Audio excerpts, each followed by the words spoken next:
Muchísimas gracias, profesor Forero. De acuerdo con lo anunciado, le damos la palabra al profesor Umar Samaria Benavente para que nos haga su exposición.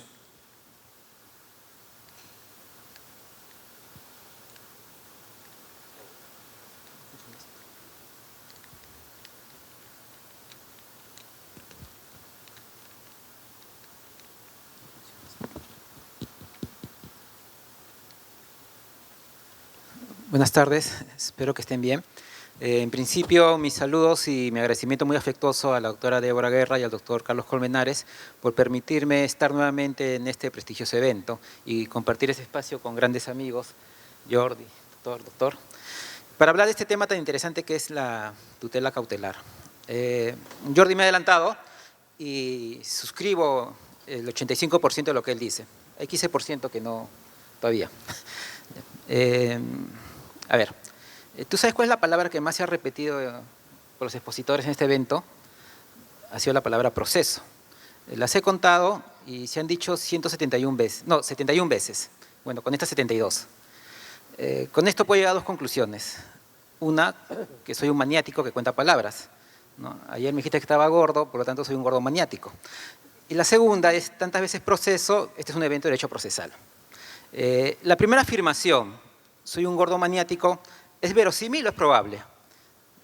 Parece que es verosímil, porque lo que está más cerca es la verdad. Y la segunda afirmación, este es un evento de derecho procesal, ¿es verosímil o es probable? Eso es probable, porque puede ser, está sujeto a corroboración. Entonces hay una gran discusión entre lo verosímil y lo probable. Y parto de esto, ¿por qué? Porque toda la tutela cautelar, ¿no?, se basa en conceptos como la verosimilitud del derecho. Y cuando se habla de la verosimilitud del derecho, se dice, es el derecho probable, con lo cual se confunden dos categorías, verosimilitud y probabilidad. El tema es que, como en todo el proceso, estamos llenos de conceptos, a veces retóricos y vacíos. Y estos conceptos van cambiando con el tiempo. Esta confusión de verosimilitud y probabilidad pues, nos lleva a contingencias lógicas. ¿Por qué? Porque los presocráticos sabían distinguir muy bien entre lo verosímil y lo probable. ¿Qué es lo verosímil? Lo semejante a la verdad. ¿Qué es lo probable? Lo que puede ser, lo que es demostrable. Pero ya después con Platón se juntó todo, ¿no? Se juntó el eikon y el homion y se dijo que lo verosímil es lo probable, con lo cual vino esta confusión. No solo viene del año 55 cuando Calamandrei dice que lo tomó de los alemanes, no, viene de mucho antes. ¿Y qué pasa cuando yo a las afirmaciones verosímiles les digo que son probables? Le estoy atribuyendo un grado de certeza. Y esa atribución solo puede ser arbitraria. Y si es arbitraria, pues deja de ser correcta, ¿no? Entonces caemos en contingencias ilógicas. Entonces la verosimilitud del derecho no puede ser, por ninguna manera, el fundamento para poder decretar una tutela cautelar. Por otro lado, el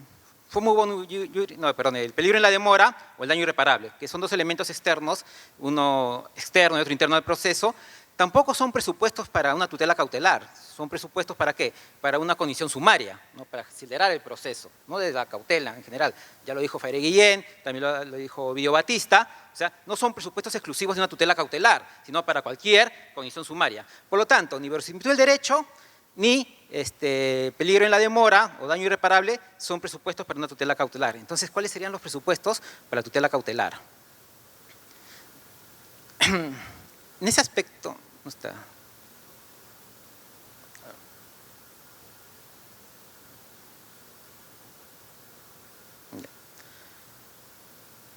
En ese aspecto, por ejemplo, el análisis económico del derecho propone una fórmula, ¿no? ¿Cuándo debo de conceder una medida cautelar? Ya hace una ecuación. Probabilidad de daño sin medida cautelar al demandante versus probabilidad de daño al demandado con medida cautelar. Si la probabilidad de daño al demandante sin medida cautelar es mayor, entonces a él se le concede. Si es menor que la probabilidad de daño con medida cautelar al demandado, no se le concede. Pero esa definición del análisis económico del derecho también es arbitraria. ¿Por qué? Porque tiene que tener unas condiciones para que se dé esa fórmula. Primero, que solo haya una medida cautelar, y eso no es cierto, tenemos un catálogo de medidas cautelares. Luego, que no haya costos, y todas las medidas cautelares tienen costos. Luego, que no haya aversión al riesgo de los participantes, y hay aversión al riesgo en las medidas cautelares. Entonces, todas esas condiciones que se den para esa fórmula no funcionan. Es más, esa fórmula es una repetición de lo que se llama el balance hardship, del derecho anglosajón para las injunction, que son pues en el derecho de equidad para evitar injusticias, pero son totalmente arbitrarias. Entonces tampoco nos da la respuesta cuándo conceder una tutela cautelar. Sobre la base de eso, ¿no?, mi propuesta es, para formular una teoría cautelar, primero tenemos que tener una hipótesis. ¿Y cuál es mi hipótesis? Mi hipótesis es que a través de la resolución del conflicto ejecutivo endoprocesal podemos llegar a establecer si se puede o no se puede conceder una tutela cautelar. ¿En qué consiste esto del conflicto ejecutivo endoprocesal? Imaginemos que el proceso, para empezar el proceso no existe, ¿no? El proceso es una categoría lógica abstracta que los seres humanos inventamos para gestionar los conflictos. Lo que existe en la realidad son los conflictos, ¿ok? Y cada sociedad va a generar sus formas procesales para gestionar estos conflictos, ¿no? No es que viene Moisés con unas piedras grabadas con fuego y dice, esta es la ley, así van a solucionar sus problemas. No, así no funciona, sino es de abajo hacia arriba. Cada cultura va formando sus propias formas procesales. Bueno, pero el proceso que nosotros tenemos, si podemos graficarlo, si queremos una gráfica, sería como una recta. ¿Qué es una recta? Una secuencia de puntos, ¿no? Una secuencia de puntos que tiene un punto de origen, una trayectoria y un punto de destino. Nuestro proceso tiene un punto de origen, que es el ejercicio del derecho de acción a través del acto concreto llamado demanda con una pretensión. Y estos puntos están ordenados en una sola dimensión de manera lineal, sucesiva, inmediata, preclusiva, precluyente. Y van hacia una dirección. ¿Y cuál es? La sentencia. Para llegar del punto de origen al objeto, tengo que pasar toda una serie de etapas. Afirmación, negación, confirmación, de ahí la decisión, lo que se llama el método. Este método exige un tiempo. Entonces, ¿qué sucede? Cuando una persona demanda, ¿no?, de por sí ya se le originó un daño. Esa situación ya es injusta. El hecho que después me den lo que yo quiero o me den intereses, ya no es justicia. La injusticia dio del primer momento que se vio obligado a ir a este proceso por la falta de colaboración del deudor. A ese daño inicial se le llama daño marginal de inducción procesal, o sea, daño por el inicio del proceso. Este no es un daño contable, porque si se pierde el bien, está la indemnización, y si pierde valor, están los intereses. Esos son daños contables. Este es un daño económico. Si queremos hacer un símil con la economía, sería como el costo de oportunidad. Lo que me cuesta dejar de hacer para hacer determinada cosa. Por ejemplo, ustedes están acá viernes 4:35, podrían estar con sus familias, con sus padres, con sus hijos, con sus enamoradas, enamorados, amantes, con quien sea, ¿okay? Pero prefieren estar acá. Entonces, han maximizado, por algún extraño motivo, estar acá, ¿no? Yo imagino que es porque les gusta el derecho procesal, pero han dejado de hacer todo eso. Eso tiene un costo. Ese costo no es asimilado. Igual pasa en el proceso. En el proceso, el sujeto que demanda ya no disfruta ese bien, y así se le den el bien después, o le den el derecho después, ya es injusto. Entonces es un daño por inicio del proceso. Y ese daño aumenta por cada unidad de tiempo que se va a demorar el proceso. Por eso se llama daño marginal de inducción procesal. Este costo, este daño, ¿quién lo asume en íntegro? El demandante. Es el que asume en íntegro este costo por la falta de colaboración del deudor. Entonces, viene el gran problema, el tiempo en el proceso. ¿Cómo hago para reducir este costo? Pues reduciendo el tiempo. ¿Y cómo reduzco el tiempo? Hay dos propuestas, las propuestas técnicas y las propuestas dogmáticas. ¿Cuáles son las propuestas técnicas? Pues para recortar el tiempo, hago más cortito el proceso. Y entonces comienzo a hacer procesos más cortitos y más cortitos y más cortitos. Pero llega un límite en que el proceso ya no lo puedo comprimir, porque si lo comprimo tanto, estaría lesionando otro tipo de garantías, sobre todo el derecho a contradicción, el principio de contradicción. Entonces es como un acordeón, que no lo puedo apretar tanto que deje de sonar. Entonces vienen las respuestas dogmáticas. ¿Y qué dicen las respuestas dogmáticas?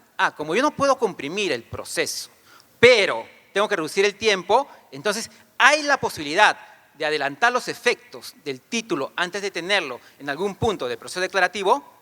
Esa pregunta es la hipótesis de la teoría cautelar. Si se puede adelantar los efectos del título a cualquier punto del proceso declarativo sin tener el título. Ahora, ¿cómo se resuelve esa hipótesis? Para eso se estructura el conflicto ejecutivo endoprocesal en dos dimensiones. Una dimensión cuantitativa y una dimensión cualitativa. ¿Qué es la dimensión cuantitativa? En el proceso se enfrentan dos intereses, el interés del demandante y el interés del demandado. ¿Cuál es el interés del demandante? La urgencia en la solución. ¿Cuál es el interés del demandado? No es demorar el proceso, sino que haya una cognición plena para recién agredir su patrimonio. Intereses contrapuestos. ¿Qué interés va a prevalecer? El interés más intenso. ¿Y qué depende de la intensidad? Justamente de la prueba. Por otro lado, hay un conflicto de valores. La legislación, vía jurisprudencial, la jurisprudencia, la legislación puede optar por el valor tempestividad o por el valor estabilidad. Entonces tenemos dos dimensiones de conflicto. Cuantitativo de acuerdo a los intereses y cualitativo de acuerdo a los valores. En el transcurso de este método se va incrementando el grado de certeza. Empieza en 0 y termina en 100. Conforme se va desarrollando el proceso, se va incrementando 10, 20, 30, 40. ¿Cómo resuelve el conflicto? Si el interés de urgencia del demandado es más intenso, si el valor que prima es la tempestividad y si el grado de certeza es alto, entonces ¿qué hago? Puedo adelantar los efectos del título. Por el contrario, si el interés de cognición plena del demandante es más intenso, si el valor que prima es la estabilidad y si el grado de certeza es bajo, entonces no puedo adelantar los efectos del título. Ya sería la respuesta a la tutela cautelar. La pregunta entonces es, este famoso verosimilitud del derecho y peligro en la demora, ¿de qué sirven? Sí tiene una función. Su función no es la resolución del conflicto ejecutivo endoprocesal, sino su función serían como unos presupuestos de legitimidad, aunque la palabra legitimidad no me gusta.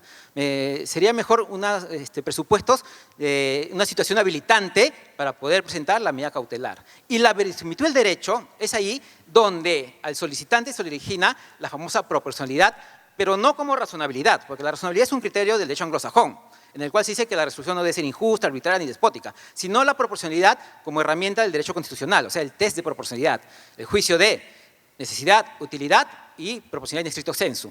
O sea, que haya un fin, que ese medio sea adecuado para el fin y por qué sacrifico el otro valor. Este test de proporcionalidad, pues, ¿qué genera en el solicitante? Una carga. No una carga de alegación, no una carga de producción de pruebas, sino una carga de justificación. Es decir, el solicitante tiene esa carga a través de la verosimilitud del derecho de decir por qué esta medida es proporcional. Sobre la base de eso, el juez recién puede analizar y después, a través de la resolución del conflicto ejecutivo no procesal, puede decir, sí puede adelantar los efectos del título sin tenerlo a algún punto del proceso declarativo. Entonces, en una nueva teoría de la tutela cautelar, pues toda teoría tiene tres niveles, ¿no? Un nivel sintáctico de las reglas, un nivel semántico de cómo se entienden esas reglas y un nivel informático, cómo se transmite la información de esa interpretación de las reglas. Igual pasa con las medidas cautelares. En principio, para hacer una teoría, tenemos que ver una eficiencia de reglas. Es decir, entre costos e incentivos, ¿no? ¿Cuáles son las reglas más eficientes para poder acceder a la medida cautelar? Y luego una teoría de decisiones sobre la base de probabilidades, de daños y responsabilidades. De esa manera, ¿no? Poder sustentar cuándo se puedan entrar los efectos del fallo. Ojo que en las medidas cautelares sucede una distorsión. ¿Y cuál es?